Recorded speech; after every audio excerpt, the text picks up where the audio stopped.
간혹가다 생기는데, 여름철이 그런 것 같아요. 여름철에 여러분이 건강 유념하시고 어디로 가든지 주님과 동행하며 사는 저와 여러분이 되시기를 주님의 이름으로 축원합니다. 오늘은요, 죄를 용납하지 마라라는 말씀을 함께 나누겠습니다. 요즘에 어려운 건요, 죄에 관련된 얘기를 하면 사람들이 싫어해요. 죄에 대한 거, 또 죄 얘기 이렇게 될 때가 많거든요. 여러분 한 분도 그런 분 없기를 바랍니다. 네, 또 죄 얘기를 하면은 혹시나 나한테 죄가 있나? 라는 생각을 좀 이렇게 할 수 있는 여러분 되셔야 돼요. 그리고 이건 죄 얘기하는 것은 정죄하기 위한 것이 아니고 우리를 정결케 하기 위해서 죄 얘기를 하는 거예요. 그러니까 교회 오면은 죄 얘기하지 말고 그냥 위로나 해주고 한 주간 얼마나 어렵게 살았냐고 이렇게 해주면 좋겠지만, 누가 뭐 죄 안 짓고 싶어서 죄 짓나? 근데 또 죄 얘기를 하네? 이렇게 생각하지 마세요. 오늘 듣다 보면 목사님 왜 이런 얘기를 초반에 했는지 이해를 할 거예요. 네. 이 사람이 용납할 수 있는 죄는 하나도 없어요. 일단은 우리 안에서 살다가 우리의 생각이나 또 하나님 말씀을 보다가 또 누구를 통해서라도 제가 이거 죄인데? 라고 생각할 때 이거에 대해서 용납할 생각은 하지 마세요. 우리는 죄를 용납하기보다는 죄를 처리할 수 있는 기능을 우리 하나님 주셨어요. 그게 내 힘이 아니고 내가 그분께 그것을 고백하고 내놓기만 하면 된다고 말씀하셨어요. 너희가 너희 죄를 자백하면 저는 미쁘시고 의로사 너희 죄를 사하시며 모든 불의에서 너희를 깨끗게 하신다 그랬어요. 믿으십니까? 그렇기 때문에 여러분 또 그걸 가지고 너무 또 용감 있게 죄 짓고 또 용감하게 용서받고 이럴 때 사용하면 안 돼요. 죄는 인간적으로 우리가 예수 믿으면서 연약해서 할 수 없이 죄를 졌을 때 주님 앞에 나와 용서를 비고, 주님 내가 죄 졌습니다. 나 죄를 용서하시고 앞으로는 다시 죄 짓지 않게 해주세요라고 이렇게 긍휼을 구하는 기도를 해야 되겠지만, 죄 용서를 하나님 우리 주님이 용서해 준다는 것 때문에 용감하게 죄 짓고 용감하게 내가 회개한다고 생각하면 착각이에요. 절대 일부러 지은 죄는 회개하기가 쉽지가 않아요. 거의 안 되는 수준이에요. 그러면 그건 성령 떠나갔기 때문에 그래요. 성령 떠나가면 나타나는 게 뭐냐? 죄를 자기 마음대로 조정할 수 있다고 생각하는 게 성령 떠나가는 거예요. 죄는, 여러분, 이제부터는 죄는 피 흘리기까지 싸워야 돼요. 안 지려고 애쓰는 자에게 하나님이 용서해 주세요. 있습니까? 슬금슬금 죄 지면서 주여 어찌할 수 없었습니다. 용서해 주세요. 이건 아니에요. 내가 하나님이라도 아닐 것 같아. 요거 나를 이용하네. 그럴 것 같아요.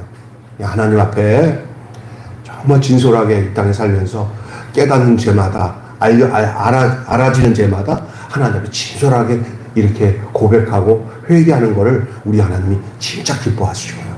그 사람을 내 아들이다, 내 딸이다 하는 거예요. 우리 매일 교회는 다 그런 성도가 되시길 바랍니다. 아멘.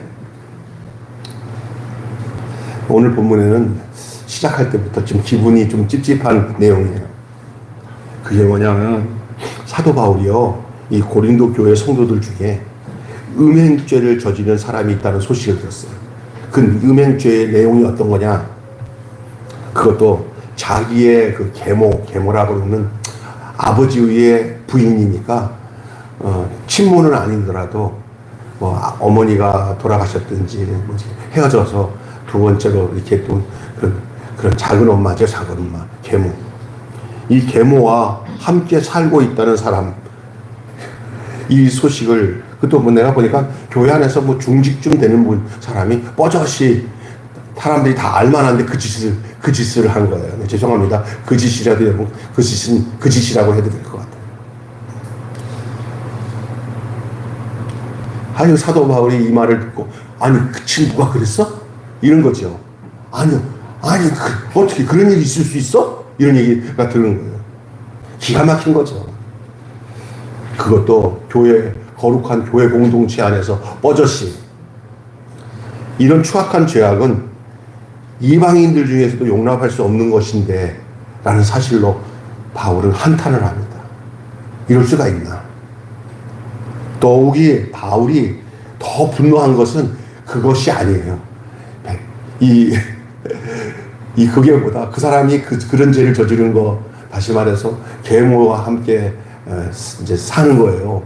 그러니까 이건 무슨 얘기냐면, 이게 사람은 그럴 수 없잖아요. 한 그런 상황인데, 그것보다 더 바울을 화나게 한 게 뭐냐면, 고린도 교회 공동체가 다 성도들이 이런 사실을 다 알고도 아무도 말도 안 하고, 또 교회 안에서는 이것을 가지고 징계를 내는 것도 없고, 잘못됐다고 얘기하는 사람도 없고. 1절 2절 한번 읽어볼까요? 1절 2절. 목사님 1절 2절을 잠깐만 떼어주세요. 자, 같이 보세요. 시작. 너희 중에 심지어 음행이 있다는 말을 들으니 그 음행은 이방 중에도 없는 것이라. 누가 그 아버지 아내를 취하였다 하는도다. 2절. 그리하고도 너희가 오히려 교만하여서 어찌하여 통한이 여기지 아니하고 그 일을 행한 자를 너희 중에 쫓아내지 아니하느냐. 이런 성도들을 어찌 교회 안에서 이 추악한 죄인데도 불구하고 통한이 여기지 아니하고 그 악을 행하는 자를 출교하지 아니하냐고 책망하는 거예요.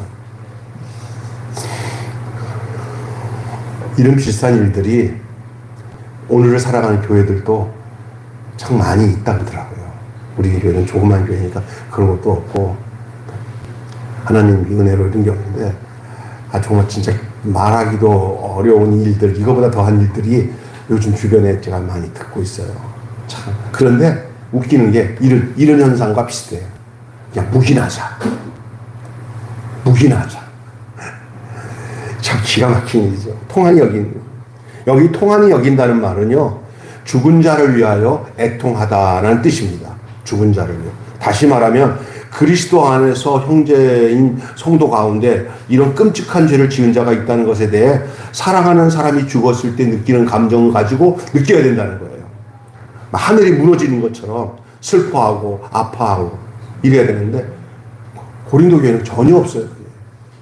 그냥 그냥 그러려니, 그리고 그 죄를 책망하고 회개를 촉구해야 하는데 그렇지 않아요. 그런데 원래는 어떻게 해야 되냐?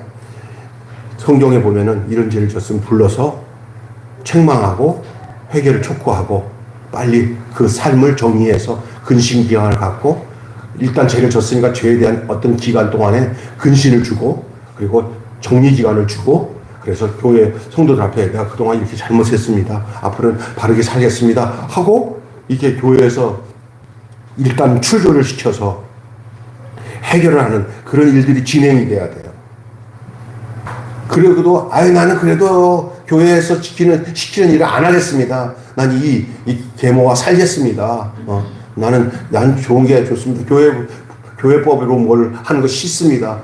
말려면 말르죠. 이렇게 한단 말이에요.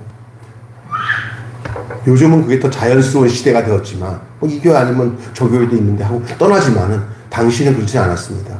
교회에서 출교시킨다는 얘기는 거의 죽음과 같아요. 그런데 그렇게 하는 이유가 뭐냐? 나중에 얘기했지만, 그것이 교회도 유익하고 그 사람에게도 유익한 일이에요. 나중에 보면. 교회에서 제명시켜야 된다 이러는데, 이러한 심각한 죄를 저지른 사람이 있음에도 이 고린도 교회는 별거 아닌 것처럼 같이 딱 왔는데, 안녕하세요. 오셨네요. 예배 드리고 가면서도. 여러분, 얼마나 웃기겠어요. 엄마, 계모랑 같이 살면서, 어떻게, 참, 심각하죠. 근데 그거를 드러내지 않고, 그냥, 다 그런 거지 뭐. 여러분은 어떻게 생각하시겠습니까? 그거 어떻게 생각할까요? 이 교회가 세상도 아니고. 고린도 교회 성도들이 왜 이런 심각한 죄에 대하여 슬퍼하지 않았고 왜 적극적으로 처벌하지 않았을까? 이런 부분도 한번 생각해 봐야 돼요. 왜 고린도 교회가 왜 이런 죄에 대해서 이렇게 그냥 무던하게 그냥 넘어가려고 하고 심각하게 생각 안 했을까? 첫째는요, 이 고린도 교회가 그 당시에 지역적으로도 그렇고 상황도 죄악이 난무한 환경에 살아왔기 때문에 고린도 이 교회 성도들마저도 예수를 믿고 구원을 받았지만 죄에 대한 심각성을 그렇게 깨닫지 못했다고 할 수가 있어요. 워낙에 이런 것들이 다반사니까. 예수 믿고 구원받아서 이게 아니다는 걸 알면서도, 야, 우리 옛날에 예수 믿기 전에 삶이 어떠냐? 이 정도는 보통 그거 아니냐? 그냥 넘어가지 뭐. 이런 상황이 된 거예요. 왜냐면 여러분, 당시 고린도는 인구가 60만이에요. 옛날 이 시대에 60만이면 옥수로 많은 큰 도시예요. 이 도시는 상업이 발전되어 와서 대도시가 됐습니다. 그러니까 뭐 5만 가지가 다 있어요. 거기는요. 잡동사니 뭐 사고 싶으면 고린도 가면 다 살 수 있어요. 그런 거기에다가 윤리 도덕적으로도 얼마나 암담하고 무질서한 도시인지 고린도 사람들은 다신교를 숭배했어요. 자기들의 입맛에 좋은 신을 섬기는 거예요. 그다가 신도 버리고 또 다른 신을 섬기고. 아주 웃기는 거죠. 그러다 보니까 그들의 생활이 대다수 성적으로 음란하고 퇴폐적이고 더러웠어요. 그래서 이런 말이 나오잖아. 고린도화되었다라는 것은 음란한 짐승과 교접을 한 만큼이나 음란한 그런 그게 고린도예요. 그러니 이 고린도 교회는 요즘 말하는 이 동성애자들도 엄청 많았다는 말도 나와요. 그들의 생활 자체가 그냥 생활 자체의 표제가 음란이에요. 고린도화되었다. 그 왜 그러냐면 아프로티트라는 여신이 있어요. 아프로티트. 그 여신을 여신 숭배 사상이 있는데 그 여신이 그 음란의 신이에요. 여신. 그래서 그 신을 숭배하다 보니까 거기에 이거 종교적 다시 말해서 그 숭배 예식하다 보면은요 막 집단으로 막 그냥 음란한 일을 행하는 것들을 막 그냥 그 하나의 그 신전 행사처럼 추악한 행동을 그러니까 더러운 거 자꾸 보면요 더러운 것도 더럽지 않은 거예요. 그게 좋은 거예요. 그냥 여러분 이렇게 음식 중에 시큼하게 썩은 것들 있잖아요. 이런 것에 입맛 들이면 시큼하고 썩은 거 맛있잖아요. 안 그래요? 안 그래? 아니 우리나라 사람이나 먹지 그거 썩어도 뭐라 그러죠? 예? 거기 저기 목포 쪽에 가면 먹는 거 있잖아요. 그래 홍어 썩은 거 어떻게 그냥 먹어요? 근데 우리나라 사람 먹잖아요. 외국 사람들은 기겁을 한대요. 예? 기겁을 한대요. 그런데 이제 제가 왜 예를 들냐면은 이제 이런 죄도 이런 썩은 것들을 이렇게 자꾸 막 먹고 이렇게 하다 보니까 죄의 낙이 생기는 거예요. 그리고 아무렇지 않은 거예요. 그게. 여러분 몸에 죄악들이 이렇게 스며들기 전에 냄새나기 전에 끊어버리는 여러분 되시기 바랍니다. 깨끗해야 돼요. 우리 하나님은 깨끗한 거예요. 그래서 요즘 정치 문제, 정치, 경제, 문화 모든 데서 상식적이 아닌 것들이 좋아지기 시작한 것은 이거는 뭔가 이상해진 거예요. 젊은이들을 이상하게 보면 좀 건전하지 않은 것들이 재밌다는 거예요. 그리고 그게 문화가 되어버리잖아요. 마귀가 그런 데서 점령한 거예요. 예, 늘 어제 우리 사랑하는 우리 누구야? 예, 우리 손녀 누구야? 이 갑자기 이름도 잊어버렸네.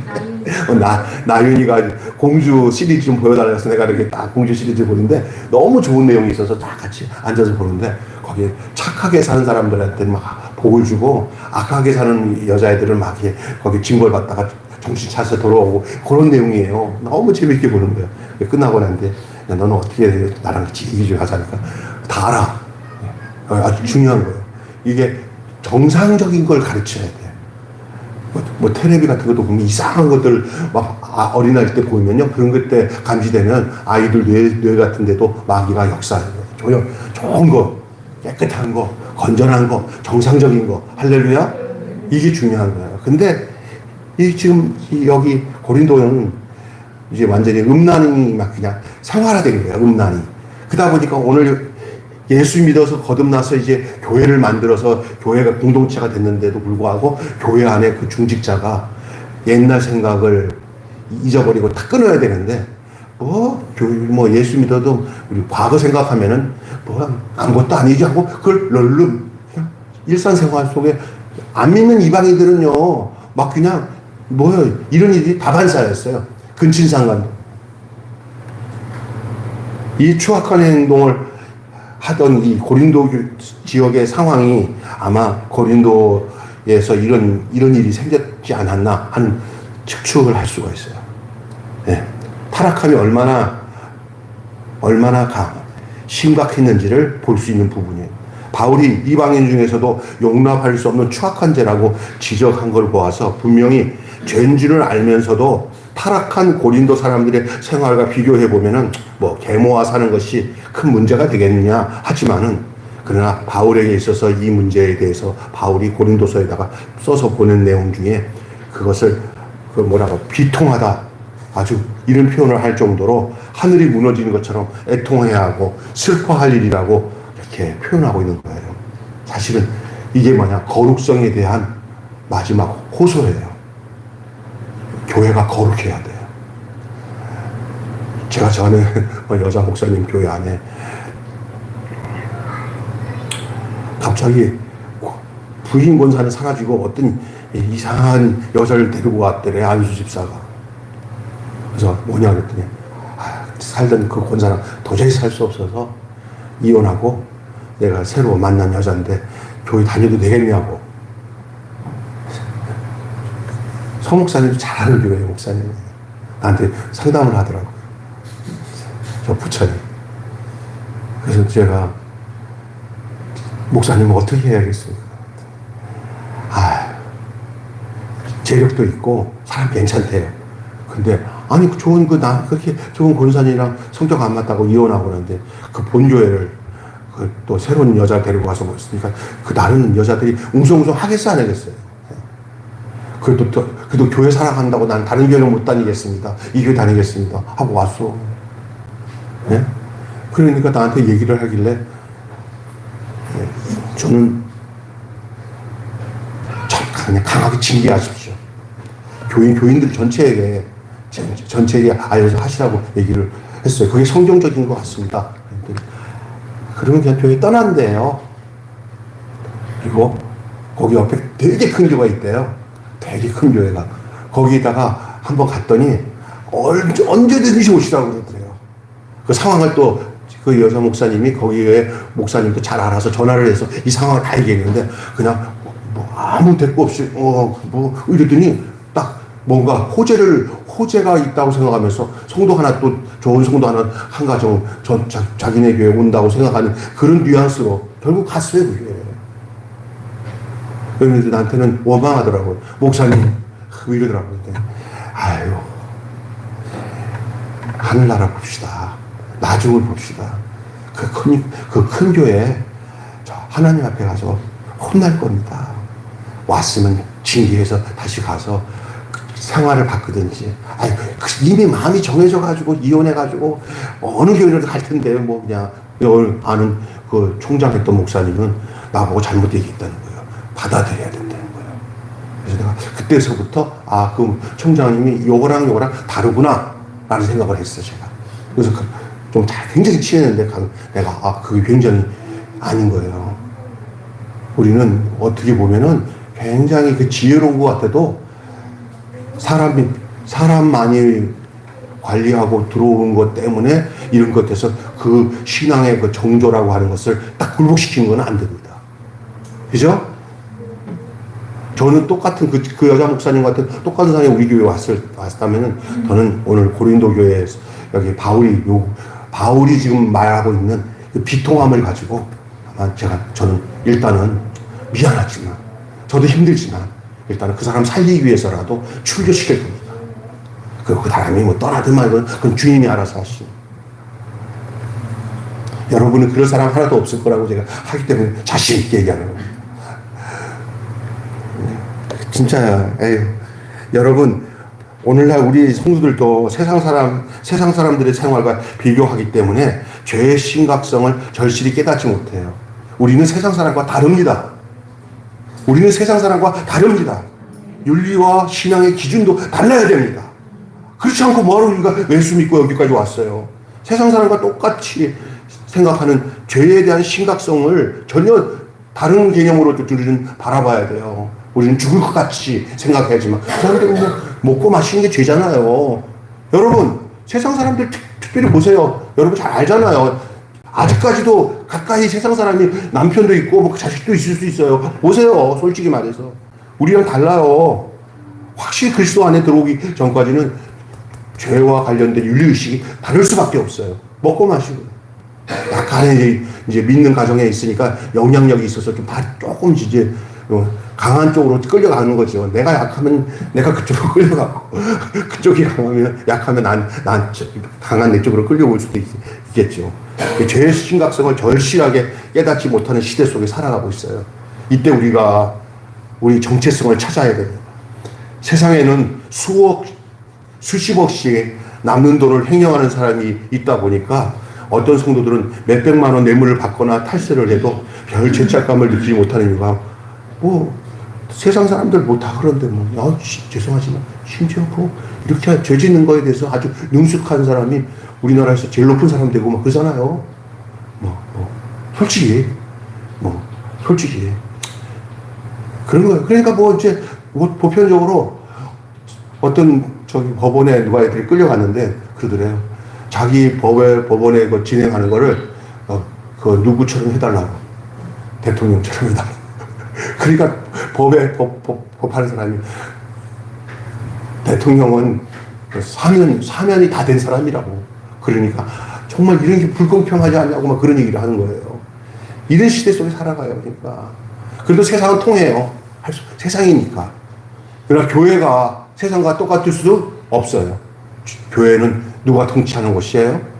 어미하신 죄 없는 공의로운 하나님의 통치 안에 있기 때문에 그렇습니다. 여러분 자고 나면은 일어나는 살인 사건은 끊임없이 일어나잖아요. 비방하고 욕설하는 사람들의 마음에 상처를 주고도 별 잘못을 느끼지 못하는 성도들이 또 많잖아요. 그러면 뭐라고 하냐면 교회 안에서는 절대 안 그러는데 세상에는 그런 일이 비일비재한 거를 왜 교회 성도가 세상 사람들이 그렇게 하는 거와 비교하면서 괜찮다고 생각해요. 왜 세상을 닮아가면서 교회에서 그렇게 하면 되는 것이 교회에서 용납되는 것처럼 생각하면 이 교회는 세상과 달라야 되는데 똑같아지잖아요. 세상의 것들이 교회 안에 흘러들어오는 것들에 대해서 굉장히 예민하게 반응하고 교회의 거룩성을 지켜야 될 줄로 믿습니다. 아멘. 그러나 우리가 분명히 기억할 것은 심판의 기준은 하나님의 말씀이지 세상 잣대가 아니라는 거예요. 아멘. 하나님의 심판의 기준은 하나님의 말씀입니다. 어떤 세상의 기준에다가 맞추면 안 됩니다. 하나님의 말씀 앞에서 우리의 생활과 우리의 행동을 비추어 보고 철저히 죄를 청산해야 됩니다. 우리의 유혹종의 그 이세벨의 특징이 뭔지 아세요? 이세벨이? 다 괜찮아. 이 정도도 괜찮아. 그것쯤이야. 이게 이세벨이 전략이에요.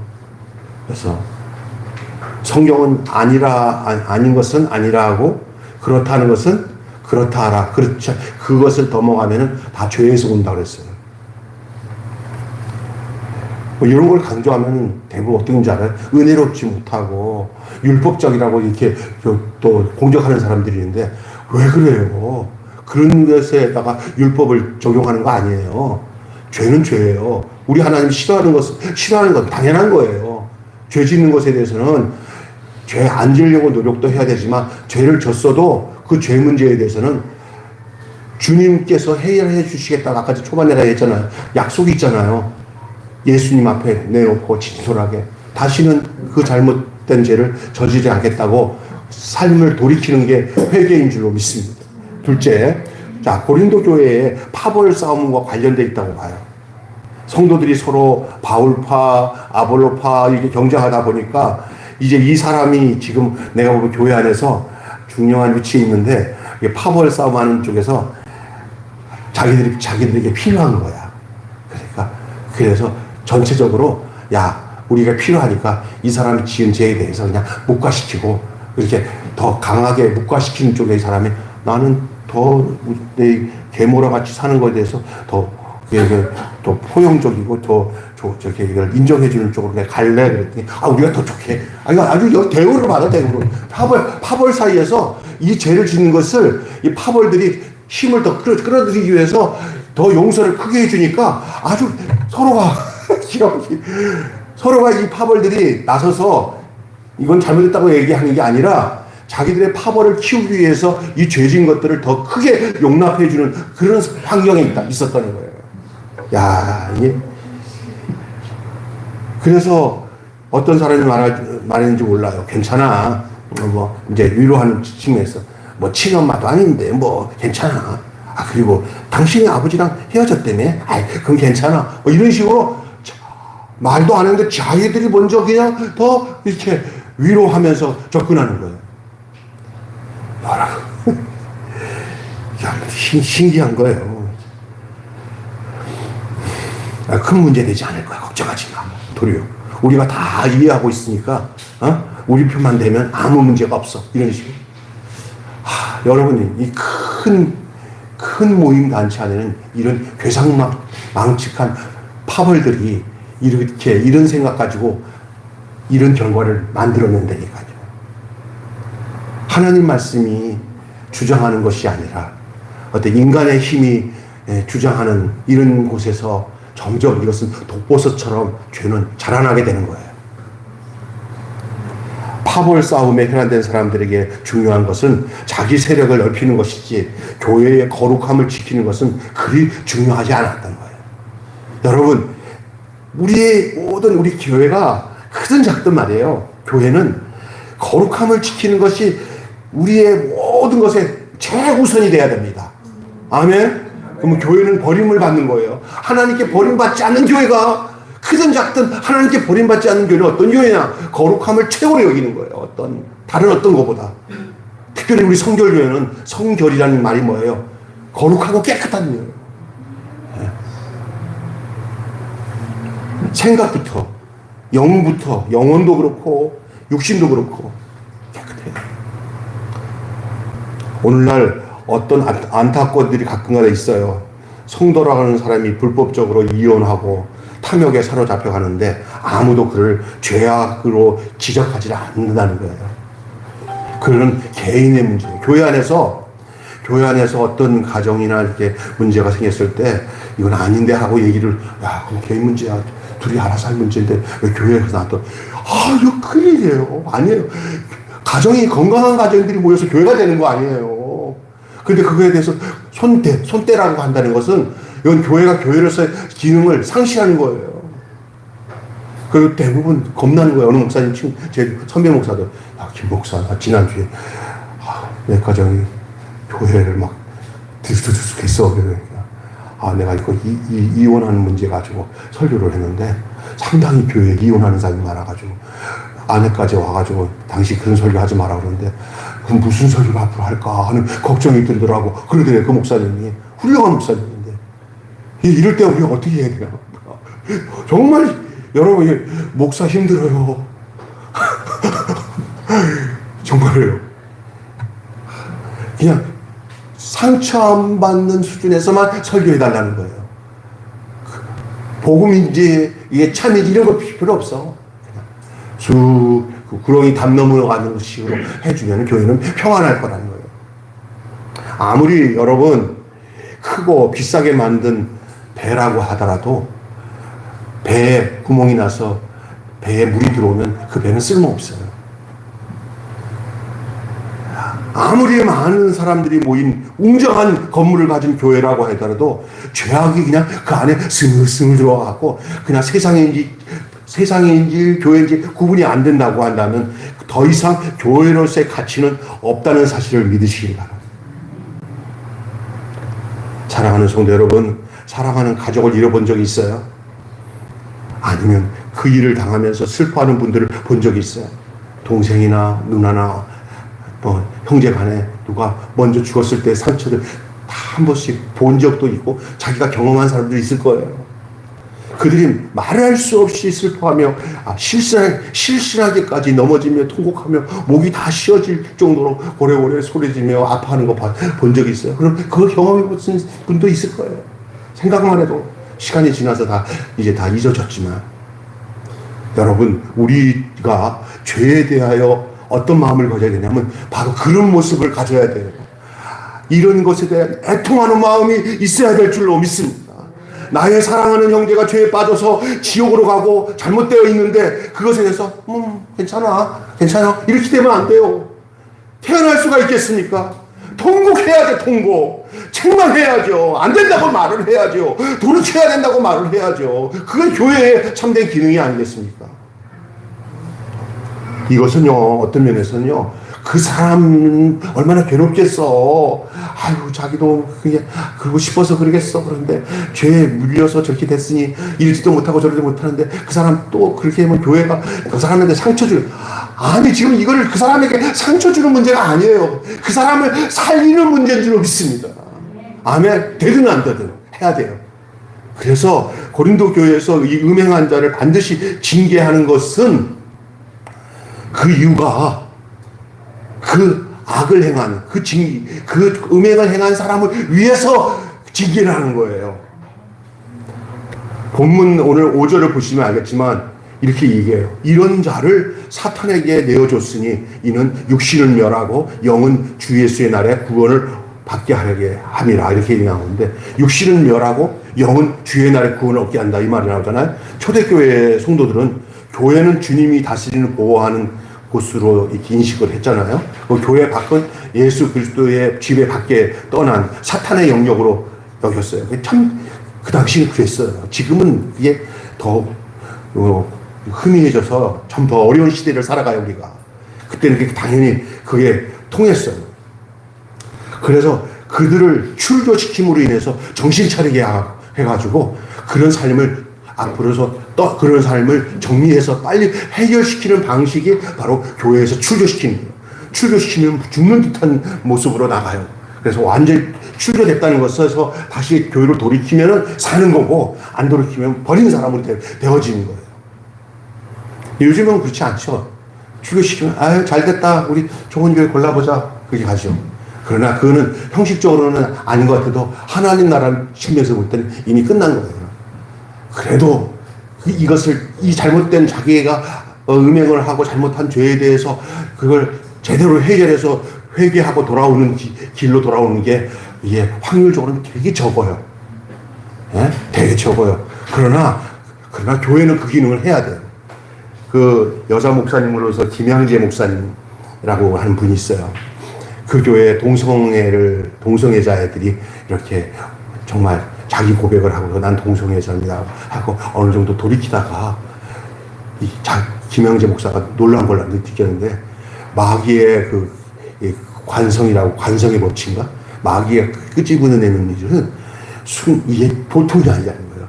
저들이 다 회개해가지고 막 새 사람 된 것처럼 했는데 조금 지나 보니까 다시 그 자리에 돌아가야 돼요. 그러면서 느낀 게, 와, 무섭다. 고칠 수 없는 이 동성애자들의 끝까지 힘들어서. 그렇다고 해서 그 동성애자 애들이 원하는 것을 몇 가지 쫙 써가지고 우리들 교회를 이렇게 해달라 그러는데, 딱 보니까 이거 완전히 교회를 동성애자들을 합법화 시키라는 내용이에요. 안 된다. 너희들이 고쳐지는 게 되지, 교회가 너를 위해서 교회를 고쳐가지고 너희들에게 맞출 수는 없다. 아멘? 그렇잖아요. 애들을 위한 교회가 되면 안 되잖아요. 동성애들이 변화되어서 교회 안에 들어와야 되는데, 안 되더라도 그쪽으로 계속 가야 되는 거예요. 처음엔 돼가지고 참 막 좋았대요. 그런데 하나하나 다시 그 위치로 돌아가더래요. 야, 무섭더래요. 그게 지네들도 나쁜 줄 아니까 막 애써 보는 거예요. 사탄의 베개가 얼마나 센지 말로 다 알 수 없어요. 그래도 그것 때문에라도 거기에 굴복하면 안 돼요.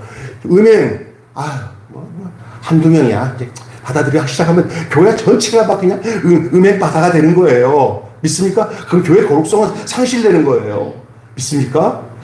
그런 자들이 깨끗한 가정으로 돌이켜서 이제 교회가 새로워지는 교회가 돼야 되지. 자꾸 세상 그런 것들이 들어와가지고 교회를 다 한 사람이 들어오면, 하나 들어오면 이제 조금 있다 보면은 교회가 다 거룩해지지 못하면 점점 이게 누룩처럼 퍼지는 누룩. 그래서 계속 나중에 누룩 얘기 나오잖아요. 순전하게, 순전. 괴이한 누룩으로 하지 마라. 이렇게 얘기하고 있는 거예요. 죄를 용납하고 묵인하는 것이 진정한 사랑이 아닙니다. 만일 죄를 지은 사람을 그대로 내버려 둔다면 그는 자기가 얼마나 무서운 죄를 지고 있는지를 깨닫지 못할 뿐만 아니라 죄를 버리고 돌아올 결심을 하지 않을 겁니다. 그러면 결국 그 사람을 어디로 보내는 거예요? 지옥으로 보내는 거예요. 그런 거 행위인데 어찌 그게 사랑이라고 말할 수가 있어요? 그러니까 우리는 착각을 하는 거예요. 예. 정신적으로 잘못된 사람이라고 생각하고 정신적인 치료에 도움을 주고 가장 청소년 시기에 애들이 그렇게 젠더 교육들을 잘못 지켜놓으면은 애들도 나도 그래. 난 여자애가 나는 남자보다 여자가 더 좋아. 이게 너무 시기가 때는 부모들이 잘 상담해서 그때 그걸 끊어줘야 돼요. 그리고 교육을 시키고 상담을 하고. 근데 그거 안 해주면 백발백중이요. 이게 흐름에 따라 이제 막잖아요. 남자애들은 호모가 되고 여자는 레즈비언으로 가는 길들이 막 열려지기 시작하는 게 이게 마지막 말세 지금 이 교회가 어떻게 해야 되는 거예요? 이런 거를 막으면 교회가 폐쇄적인 교회라고 생각을 해요. 아니에요. 그들을 미워하는 건 아니지만 그들을 사랑하기 때문에 그런 문제들이 발생할 때마다 정말 따뜻한 사랑으로 그걸 처리해야 돼요. 해줘야 돼요. 오늘날 교회에서 죄에 대한 책망과 징계가 사라지고 있어요. 성도들은 회개에 관한 설교를 듣기 싫어합니다. 일주일 동안 세상에서 시달려 와서 이날 위로나 받으려고 교회 왔더니 교회에서 위로하는 말은커녕 책망하는 말을 들어서야 되겠냐고 항변하는 사람도 있어요. 사랑하는 성도 여러분, 어느 누가 뭐 상대방의 잘못을 지적하고 회개하고 싶겠습니까? 목사님 나도요. 여러분 웬만하면은 이런 소리 하면 싫어할 텐데 하는 내용이 있을 때 그 설교에서 쫙 지워. 그럴 때가 있어요. 근데 갑자기 눈 감으면 하나님입니다. 네가 내 종이냐? 너 뭐 그렇게 해가지고 그냥 이럴 때가 있어요. 근데 저는요, 내 아는 목사님은 그런 거 이제 과감 없이 얘기하지만 저는 착해가지고 하나님께 얻어맞으면서도 그걸 지워버릴 때가 많아요. 여러분 죄송해요. 지워서. 여러분 그거 내가 안 지워서 걔 얘기했으면 몇 사람들은 기겁하고 막 오늘 또 때리네 하고 그냥 다음 주에 교회 안 나올 사람이 있을 사람이 몇 사람이 눈에 보이더라고. 그래서 주여 조금 더 성장한 다음에 할게요. 그랬더니 두고 보자 그러더라고. 진짜 이거 장난이 아닙니다. 정말 편하게 귀에 즐거운 소리만 해달라고 하면 그거는요. 그 사람 있잖아. 고린도에서 재진이 그 계모랑 같이 사는 사람한테 좋은 말 하면 그 사람은 더 득이양양할 거 아니에요. 그러면 그런 사람 제2의 제4 계속 나오는 거예요. 교회는 엉망이 되는 거예요. 교회가 교회다 도와주지 않는 거예요. 죄를 버리지 않으면 희망이 없고 복이 있는 삶을 살 수 없다는 사실들을 증거해 줘야 돼요. 아멘. 예수님도 복음을 전하는 첫 마디가 회개하라. 뭐가 갖고 왔다? 천국이 갖고 왔다. 하나님 나라는 회개하는 데서부터 하나님 나라가 임하는 줄 믿습니다. 아멘. 또 이거는 악행을 행한 사람을 위해서지만 중요한 것은 공동체 정결을 위해서 해야 돼요. 고린도 교회에서 음행한 자를 징계하고 출교하는 두 번째 이유는 교회 공동체 정결을 위해서. 사도 바울은 적은 누룩, 이제 누룩 얘기가 나오잖아요. 더 이상 얘기 안 해도 여러분 알잖아요. 누룩은 막 번지잖아요. 이런 번지는 더러운 아주 괴이한 누룩을 하지 말고 뭐라고 얘기합니까? 누룩 없는 떡으로 해라. 정결하게 해라.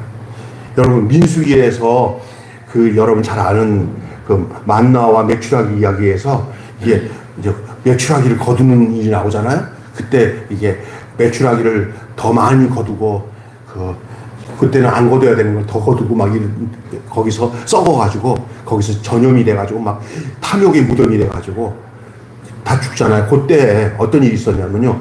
불평행한 사람이 있었어요. 예.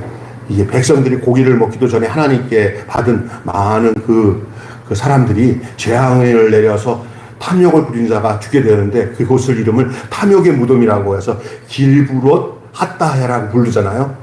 근데 그때 이게 어떻게 생긴 거냐면요. 원망하는 자들로 인해서 원망은 또 다른 사람에게 원망하게 만들어요. 그래서 여러분 불평 원망하는 사람이 옆에 있으면 나도 불평 원망하는 사람이 되니까 절대 주변에 불평 원망하는 사람이 있으면 거기서 딱 도려내시기를 바랍니다.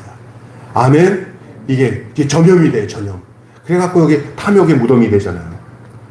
이렇게 수많은 이스라엘 백성이 전체가 탐욕으로 들끓기 시작한 그 본문, 그 민수기 거기 보면, 그 4절에 보면은 이스라엘이 나올 때 같이 나온 소수의 이방인들의 불평에 전체 백성이 오염되는 이야기가 나와요.